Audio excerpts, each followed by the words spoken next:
Itu kalau Anda membiasakan begitu, itu seketika kalau setiap punya permintaan segera dikabulkan, bahkan ada yang belum meminta langsung dikabulkan. Wallahu yudha'ifu liman yasha. Ada golongan yang pahalanya dilipat gandakan oleh Allah tanpa batas. Dan itu orang spesial, hanya dispesialkan oleh Allah. Mayyasha, spesial. Kalau ada kalimat spesial dalam Al-Quran, ini bukan menunjukkan keistimewaan orang tertentu, tapi mengajak Anda masuk menjadi bagian darinya. Itu cara memahaminya. Jangan jadi kisah, oh dia spesial ya, dia bagus. Bukan, Anda jadilah bagian dari itu sepanjang ada kesempatannya. Nah, waktu singkat sebelum subuh itu disebut sahar namanya. Sahar, jamaknya ashar. Amalan sunnah di waktu ashar itu istighfar. Tahu dari mana? Quran surah 51 ayat 18. Adz-Dzariyat ayat 18. Wabil ashari hum yastaghfirun. Orang yang rajin istighfar menjelang subuh diberikan 4 keutamaan. Catat ini ya. 4 keutamaan. Ya? 4 ini nanti ada di surah Ali Imran. Di ayat ke-17. Begitu masuk 16-17 ada temukan ayat ini. Sudah? 1, ditambahkan kesabaran. Sudah? Tambahkan kesabaran. Jadi orang yang sering istighfar, khususnya di waktu subuh, itu cenderung hatinya lebih lapang, mudah mengatasi berbagai persoalan karena kesabarannya ditambah oleh Allah. As-sabirina. 2, merubah ia menjadi pribadi yang lebih jujur. As-sadiqina. Jelas? 3, menambah kekhusyuan dalam semua proses ibadah. Wal qanitina. Kalau salat makin khusyuk, orang istighfar itu makin khusyuk salatnya. Makanya kan ada ulama juga membimbing sebelum salat istighfar gitu kan? Ada ya? Pada salat istighfar. Orang yang membiasakan istighfar sudah terlatih. Itu begitu dipakai ibadah, istighfar itu membantu ia lebih khusyuk dalam ibadah. Yang keempat, wal munfiqina, bertambah harta. Hartanya makin nambah, bisnis lancar, pekerjaan lancar, rezeki melimpah, tapi berkah. Nabi Nuh saat meminta umatnya kembali kepada Allah itu ngajarin istighfar. Coba buka surat Nuh ayat 10, ayat 10. Faqultu astaghfiru rabbakum innahu kana ghaffara. Maka aku katakan pada umatku, perbanyak istighfar. Balik, taubat, istighfar. Rabbu pasti punya sifat mengampuni, ghafar. Jadi ada ghafir, ada ghafar, ada ghafur. Kalau dosanya masih kecil-kecil, tapi ingat, walaupun kecil tetap dosa. Ingat ya. Pengampunnya disebut ghafir. Kalau sudah mau naik levelnya, naik nih, makin besar, ghafar. Makin besar lagi, ghafur. Jelas? Nah, begitu Nabi Nuh mengatakan faqultu astaghfiru rabbakum innahu kana ghaffara, artinya dosa umatnya itu bukan dosa biasa, levelnya naik. Tapi apa yang terjadi? Yursilis samaa 'alaikum midrara wa yumdidkum bi amwali wa banin. Semakin rajin istighfar, yang sulit dibuka oleh Allah. Air hujan turun mudah. Orang rajin istighfar itu Masya Allah, dibuka. Ya Allah, sudah lama gersang ya Allah, minta hujan, turun. Makanya istisqa itu kan dibuka dengan taubat, ya kan? Nah sekarang orang udah rajin taubat, itu aja. Wa yumdidkum bi amwal, dilimpahkan harta. Wa banin, keberkahan dalam anak-anak keturunan.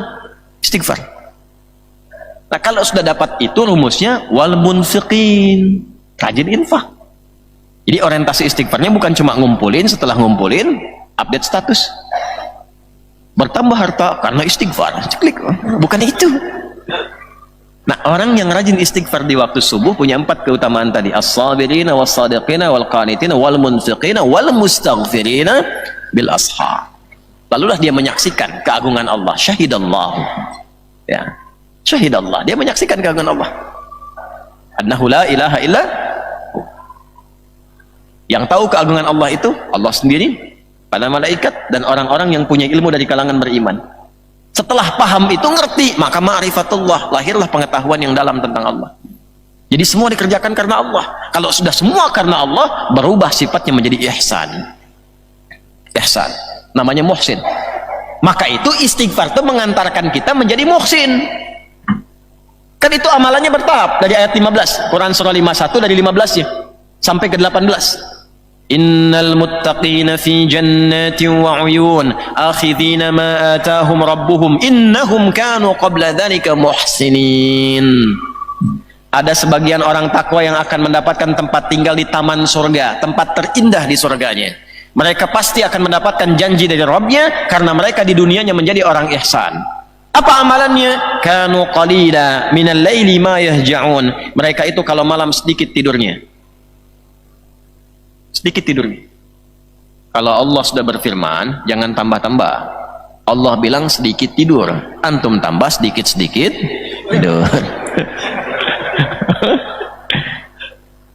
Mereka itu sedikit tidurnya, wabil ashari hum yastaghfirun.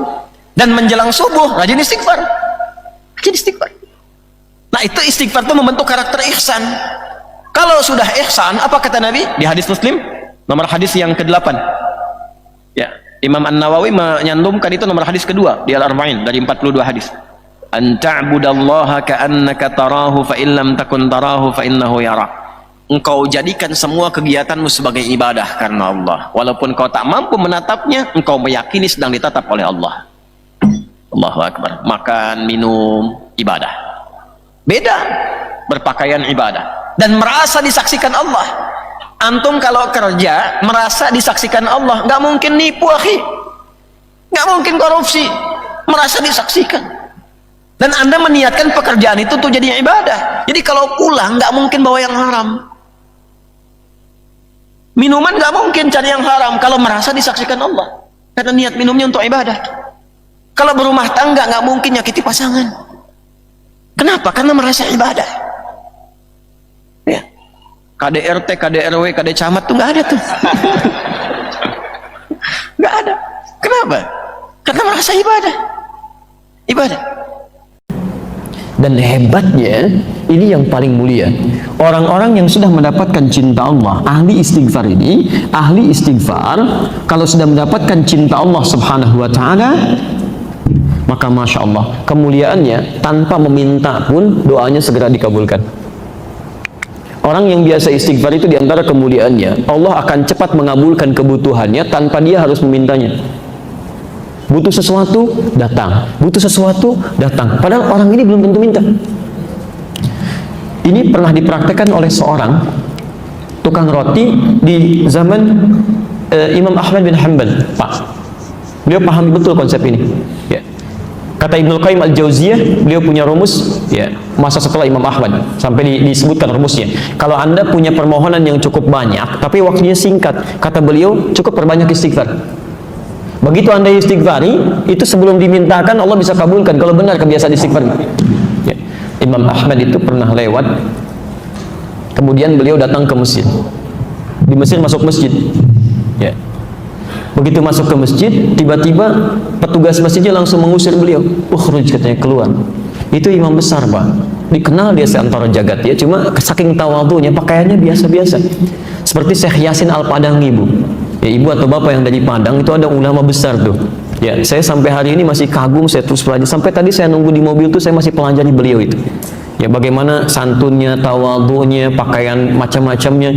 Itu ahli sanad, Pak, sedunia itu. Sedunia, semuka bumi, ahli sanad itu. Ya, itu luar biasa, Masya Allah. Pakaian, tampilan sederhana, macam-macam. Jadi kalau Anda ke Mekah itu belum kenal pertama kali, mungkin nggak akan kenal kalau itu ulama besar tuh. Kadang-kadang orang tawaf, beliau bawain air, zam-zam, setelah selesai dikasihin, duduk pakai sarung begini, pakai kaos, tapi muridnya ada yang dari Mesir, ada yang dari Mekah, ada yang dari macam-macam, itu luar biasa. Ya. Nah, yang paling menarik, Imam Ahmad itu sederhana luar biasa. Ini nggak tahu, ukhruj, katanya, keluar. Imam Ahmad karena paham fikih, kata beliau, ana astarih qalilan, saya istirahat sebentar. La, barrah. Barrah itu sudah mulai kasar. Barrah. Kata Imam Ahmad, astari, da'ni astari. Enggak apa-apa, tolong perkenankan saya istirahat sebentar, saya capek, katanya. Rawah enta, rawah. Ya. Rawah itu sudah lebih kasar lagi dari kata roh. Maksudnya, tolong keluar dari sini sekalian dengan roh-rohnya. Rohnya pun jangan ada di sini, keluar. Itu kalau Anda ke Mekah misalnya kan, atau ke tempat di Arab, ada orang mengatakan rawah, anta rawah, itu tandanya lagi marah, Pak. Jangan senyum. Rawah. Itu musir, ya, musir itu, suruh pergi. Kalau bisa rohnya pun jangan di situ, pergi kata orang ini. Imam Ahmad keluar, kemudian di teras itu beliau juga sandaran, disuruh pergi lagi. Begitu keluar dari masjid, jalan beliau, singkatnya bertemu dengan makhbaz, tempat jualan roti. Ya, syar'i rati, menjual dengan syar'i. Ya, baik. Dia setiap datang orang lewat melihat, masya Allah, kalimatnya bagus sekali. Imam Ahmad lewat dipanggil, Syekh istirahat mana? Syekh, tolong istirahat di sini dulu. Kelihatannya capek ya. Begitu bikin, perhatikan beda antara sari roti dengan syar'i roti. Yang ini setiap diaduk begini, astagfirullah. Dibikin begini, astagfirullah. Ini astagfirullah. Selalu istighfar. Kata Imam Ahmad, ya Syekh, ma faedah istighfarika? Apa faedahnya istighfar kamu itu? Imam Ahmad tahu, cuma ingin menguji ini. Apa manfaatnya katanya? Perhatikan, wallahi demi Allah katanya, tidak pernah saya membiasakan istighfar ini kecuali Allah selalu mengabulkan doa-doa saya. Selalu mengabulkan doa-doa saya. Cuman wallahi cuman satu aja yang belum terkabul sampai hari ini. Ya, mudah-mudahan Allah sebelum mengabulkannya sebelum saya wafat atau dia yang kembali pulang duluan. Apa itu kata Imam Ahmad? Wallahi saya bermohon kepada Allah supaya bisa dipertemukan dengan Imam Ahmad bin Hanbal sebelum saya meninggal atau beliau yang meninggal duluan. Kata Imam Ahmad, Allahu Akbar, rupanya saya diperjalankan ke Mesir ini, masuk ke rumah Allah sampai diminta keluar sampai ke sini gara-gara istighfar kamu ini katanya. Jadi bisa digerakkan gitu. Itu istighfar Pak, itu kemuliaannya luar biasa. Tapi tolong jangan lakukan itu kepada saya gitu. Anda bisa istighfar, masya Allah. Makanya ahli surga itu, ahli surga yang biasa istighfar, surganya istimewa, bukan surga biasa. Itu ada di Quran surah ke-51 ayat 18. Lain Pak, bonusnya itu lain. Ya. Dia ditempatkan di taman surga. Ya. Taman surga itu kemuliaannya beda dengan surga biasa. Kalau Anda insya Allah masuk surga, kalau di surga biasa itu yang melayani pelayan surga, namanya wildanun mukhalladun. Ya, kalau laki-laki dilayani oleh bidadari surga, kalau perempuan oleh pangeran-pangeran surga, cantik dan gantengnya tak terlukiskan. Kata Nabi, nggak usah dibayangkan, mala ainun ra'at wala udhunun sami'at wala khatara 'ala qalbi bashar. Nggak pernah kelihatan oleh pandangan kita, nggak pernah terdengar oleh telinga, bahkan dipikirkan pun nggak akan seperti itu. Itu masih kelas biasa. Tapi taman surga yang ngasih langsung semua Allah, tanpa perantara, kun fayakun ada, dan nggak perlu dibayangkan. Dan penghuni surga seperti ini, itu sebelum masuk ke surga pun sudah diperkenankan melihat Allah tanpa hijab.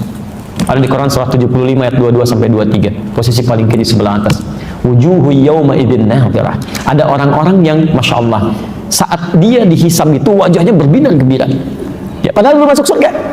Ya, ila rabbiha nadhirah, karena bisa melihat Allah tanpa hijab langsung seketika. Ya, nggak usah dibayangkan, nggak boleh. Tapi ada seketika. Masya Allah, apa yang terjadi? Quran surah 51 dari ayat 15-nya. Nanti ketemu di ayat 18. Innal muttaqina fi jannatin wa uyun. Sungguh ada sementara orang-orang takwa itu tempat tinggalnya di taman surga. Taman surga, masya Allah. Kalau di Firdaus ya taman surga Firdaus ya. Indahnya luar biasa. Ada karakteristik yang bisa anda bumikan tuh nilainya dalam kehidupan orang di bumi. Akhidina ma atahum rabbuhum. Ini syahidnya. Orang-orang ini itu akan langsung mengambil apapun di nikmat surganya, diberikan langsung oleh Allah. Gak ada perantara. Akhidina ma atahum rabbuhum. Apa amalannya? Ini yang harus Anda turunkan ke muka bumi. Innahum kanu qabla dzalika muhsinin. Saat di muka bumi, saat di dunia, itu orang-orang ini muhsin, berbuat ihsan. Ya. Kalau Anda ingin jadi penghuni di sini, turunkan karakteristiknya, kemudian tuangkan dalam kehidupan di bumi, Anda kerjakan itu. Apa amalannya? Kanu qalila minal laili ma yahja'un. Amalan pertama, dia terbiasa sedikit tidurnya. Itu bahasa Quran. Sedikit tidurnya. Ini malam dia hidupkan dengan ibadah. Dia paham, ya, kalau malam itu lebih enak ibadahnya, akan lebih khusyuk. Quran surah 73 ayat yang ke-6, inna nasyi'atal laili asyaddu wat'an wa aqwamu qila. Bangun malam itu akan enak menyentuh pada jiwa, lebih khusyuk. Makanya maaf ya, setan malam dengan setan siang itu beda apa? Lain. Shift-shiftan dia. Setan siang tuh biasa, nggak usah terlalu banyak tenaganya, tiup dikit udah pada nggak sholat tuh. Ya. Setan malam tuh tidak, dia paham gangguannya tuh minim, nggak ada kebisingan, TV berhenti semua, nggak ada siaran macam-macam. Jadi ketika orang ini ibadah, konsentrasi khusyuknya akan lebih tinggi dibandingkan dengan siang. Maka dari itu banyak terjadi keanehan. Kalau ibu nggak percaya silahkan. Siang bu ya, masya Allah, ya jangankan bangun, mau tidur aja susah. Tapi kalau malam, Masya Allah, begitu Anda bangun di pertengahan, jam setengah 2, jam 2 tuh ya, padahal alarm sudah disusun 3 kali tuh. Alarm pertama mematikan alarm kedua, alarm kedua matikan alarm ketiga, alarm ketiga baru siap-siap. Kata Nabi itu setan membuat berat kepala tuh, susah. Dan terjadi sesuatu yang tidak Anda bayangkan sebelumnya. Itu kan tiap hari bolak-balik tuh, kamar mandi, meja makan, dapur, biasa aja siang, kok malam-malam jadi berubah? Awas loh ya. Kemarin sih enggak, tapi malam ini di meja makan tuh putih, rambutnya itu panjang, dan nungguin kamu di situ. Jadi nggak jadi. Itu terjadi situasi itu. Ada kenikmatan gitu kan? Ya. Karena itu, karena ada perbedaan-perbedaan semacam ini, tidak mudah untuk bangun. Tapi orang ahli surga tidak. Amalan-amalan seperti ini, itu lain. Perhatikan, ahli taman surga itu qalilan minal laili ma yahjaun. Dia atur tuh, tidurnya lebih cepat. Ba'da isya, dia nggak ada keperluan, langsung istirahat. Sedikit tidurnya, malam dia hidupkan. Salat, Masya Allah. Ayo, itu bahasa Quran, sedikit tidur. Kalau Anda tambahkan, bermasalah. Di rumus fikih itu, Anda tambah jadi berkurang. Sedikit tidur, taman surga. Sedikit-sedikit tidur, maaf, di tamannya aja enggak. Silahkan cek. Jadi dalam agama itu kalau sudah pas, gak usah ditambah-tambah. Subuh 2 rakaat. Saya pengen yang paling sempurna, ikuti sunnah Nabi. Saya merasa banyak kurang sholatnya, besok saya 3 rakaat. Salah. Jadi kalau sudah ada pas, gak usah ditambah, gak usah dikurangi. Menambah sesuatu itu mengurangi kemuliaannya. Selesai. Ya. Yang paling menarik, habis tahajud. Kalau Anda cuma tahajud aja, belum bisa masuk taman surga. Amalan selanjutnya ayat ke-18-nya. Wabil ashari hum yastaghfirun. Ini poin. Jadi dia tahajud di sepertiga malam, menjelang subuh, belum subuh Pak. Ashar itu waktu menjelang subuh singkat. Ya, paling 15 menit lah, 10-15 menit sebelum subuh. Dia duduk istighfar. Istighfar. Bahkan ada hadis qudsi di situ. Hadis qudsi. Diriwayatkan orang pertama yang menerima dari Nabi 31 orang sahabat senior. Hampir semua meriwayatkan. Ya, Abu Bakar As-Siddiq radhiyallahu taala anhu, Umar bin Khattab, Utsman bin Affan, Ali bin Abi Thalib, sampai Sayyidah Aisyah radhiyallahu taala anha. Itu menerima semua dari Nabi. Yanzilu Rabbuna tabaraka wa ta'ala. Allah Subhanahu wa ta'ala akan membentangkan rahmatnya, ya, fi thuluthil akhir minal lail, di setiap sepertiga malam yang terakhir.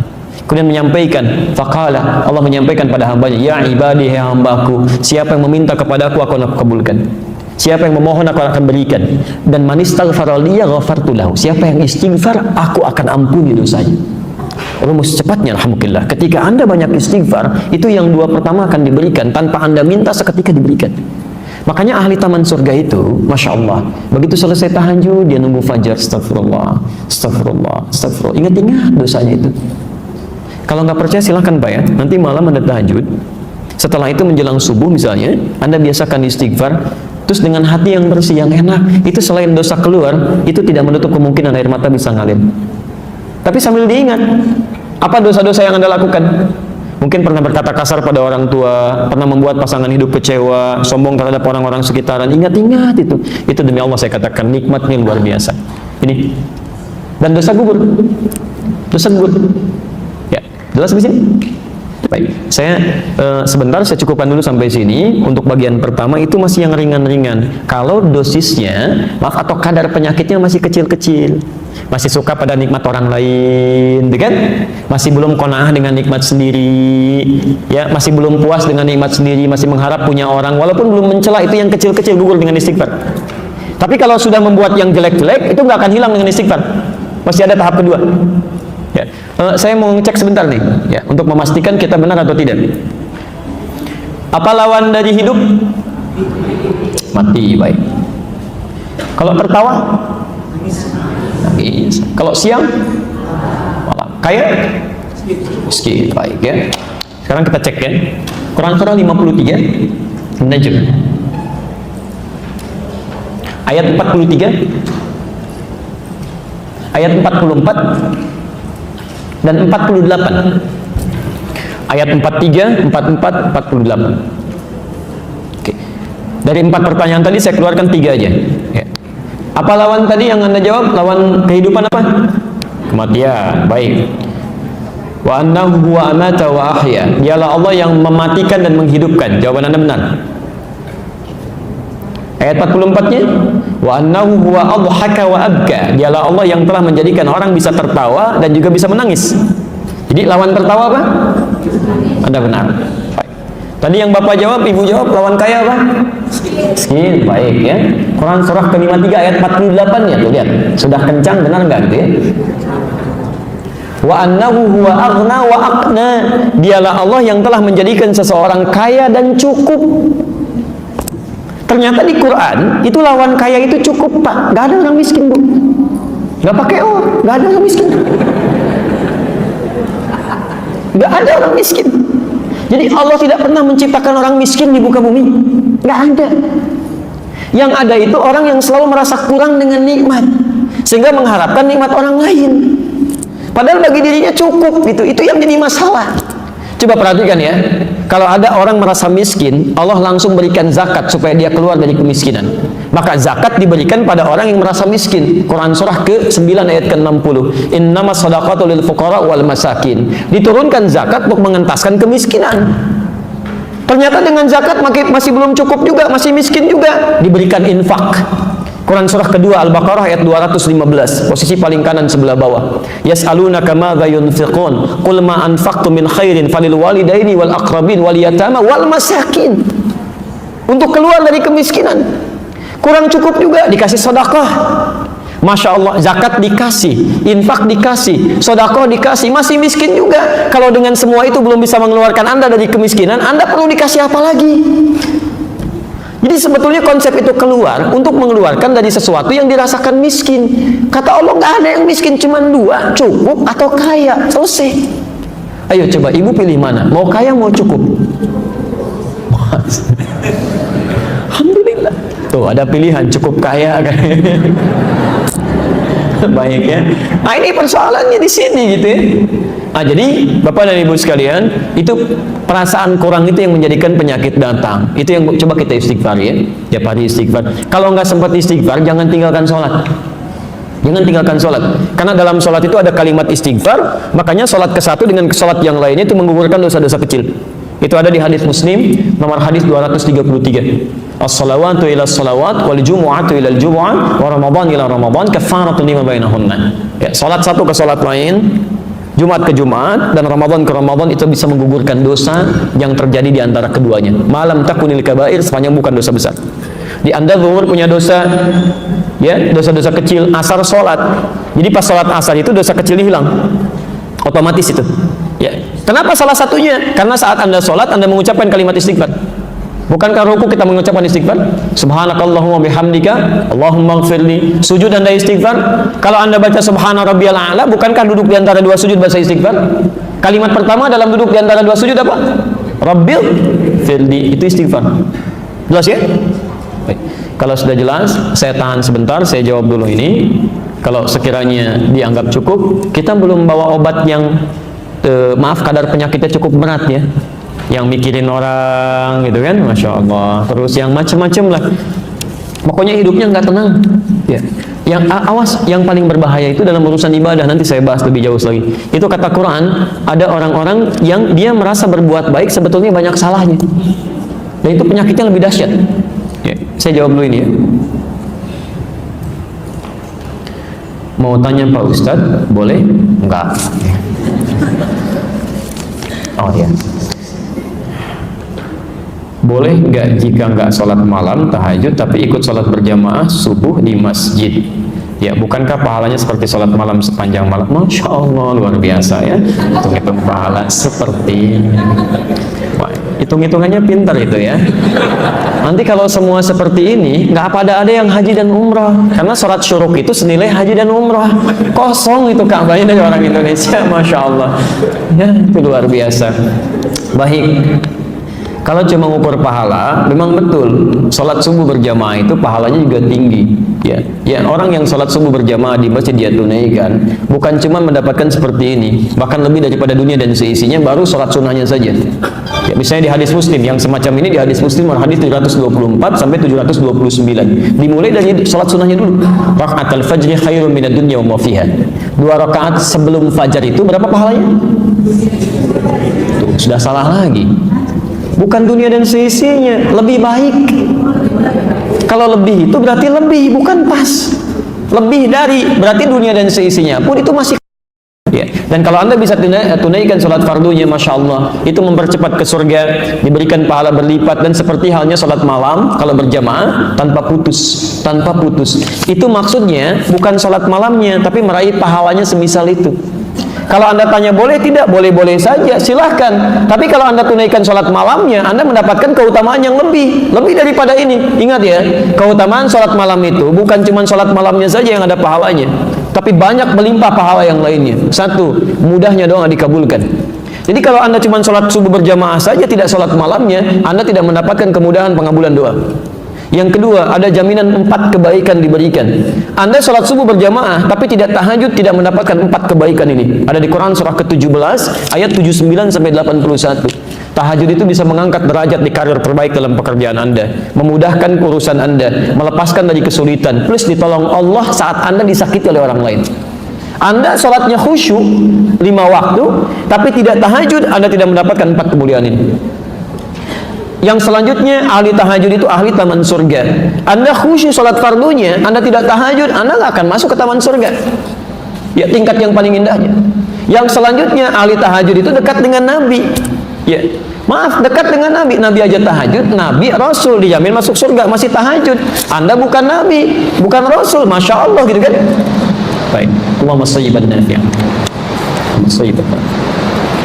Boleh ikuti saya? Allahumma, ulangi, Allahumma sayyiban nafi'an. Itu doa turun hujan ya. Istighfar sebelum subuh punya 2 keutamaan. Keutamaan pertama, setiap berdoa akan segera dikabulkan. Keutamaan yang kedua, saat kembali kepada Allah, dia akan ditempatkan di surga, di tempat yang paling indah, nomor 2 paling bagus di surganya, yaitu taman surga, yang semua kebutuhannya langsung seketika diberikan oleh Allah tanpa perantara. Itu ada di Quran surah ke-51 di ayat ke-18, dari ayat 15 sampai 18. Ya, ada orang-orang yang punya kebiasaan setelah tahajud menunggu subuh dan istighfar. Astagfirullah, astagfirullah, astagfirullah, nunggu. Itu kalau Anda membiasakan begitu, itu seketika kalau setiap punya permintaan segera dikabulkan, bahkan ada yang belum meminta langsung dikabulkan. Wallahu yudha'ifu liman yasha. Ada golongan yang pahalanya dilipat gandakan oleh Allah tanpa batas. Dan itu orang spesial, hanya dispesialkan oleh Allah. Mayyasha, spesial. Kalau ada kalimat spesial dalam Al-Quran, ini bukan menunjukkan keistimewaan orang tertentu, tapi mengajak Anda masuk menjadi bagian darinya. Itu cara memahaminya. Jangan jadi kisah, oh dia spesial ya, dia bagus. Bukan, Anda jadilah bagian dari itu sepanjang ada kesempatannya. Ada orang infak 100.000, ya, ada yang infak 1.000. Siapa tahu menurut Allah yang 1.000 ini yang spesial dibandingkan yang 100.000. Siapa yang 1.000 ini? Ini yang mau saya katakan. Itulah golongan amanu, yang bahkan dia punya program dalam infaknya. Dari sejak sepekan sebelumnya dia lihat, saya mau ta'lim di Al-Azhar. Ya Allah, berikan saya kemudahan untuk mencari rizki. Ya Allah, yang dengan rizki itu saya akan niatkan untuk berinfak nanti ketika saya ta'lim. Dia siapkan. Walaupun nilainya cuma 500 rupiah, cuma 1.000 rupiah, tapi dia menyiapkan jauh sebelum amalan itu dikerjakan. Begitu itu keluar, Allahu Akbar, pahalanya yudha'ifu liman yasha. Wallahu wasi'un alim.